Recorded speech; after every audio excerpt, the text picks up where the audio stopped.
Hello and welcome to this tutorial on algebra. Let's look at an example of an algebraic equation.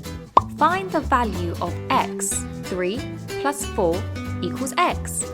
We know 3 plus 4 makes 7. Therefore, 7 equals x.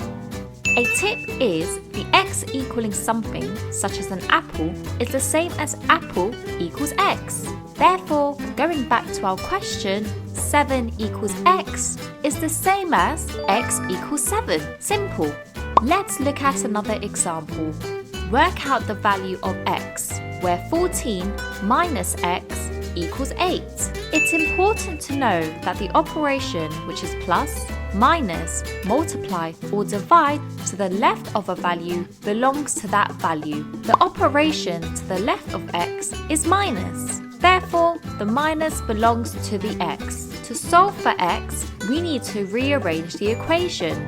When moving terms to the opposite of the equal sign, the inverse is used. So a minus becomes a plus and a multiplication sign becomes a division sign. Here, we can move minus x to the opposite side of the equal sign.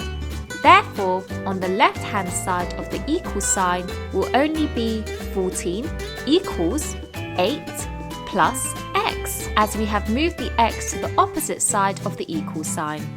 Now, to solve for x, we need the equation to be x equals. So we have to make sure that x is on its own.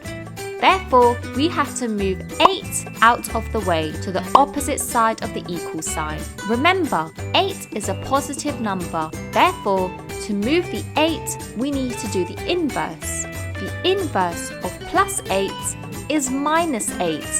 Now, the equation is 14 minus 8 equals x. We're almost there. 14 minus 8 makes 6. Therefore, 6 equals x, or x equals 6. To watch the full video and to have a go at our 11 plus practice quizzes, go to ariatuition.com. That wraps up this tutorial. Thanks for watching. See you again soon.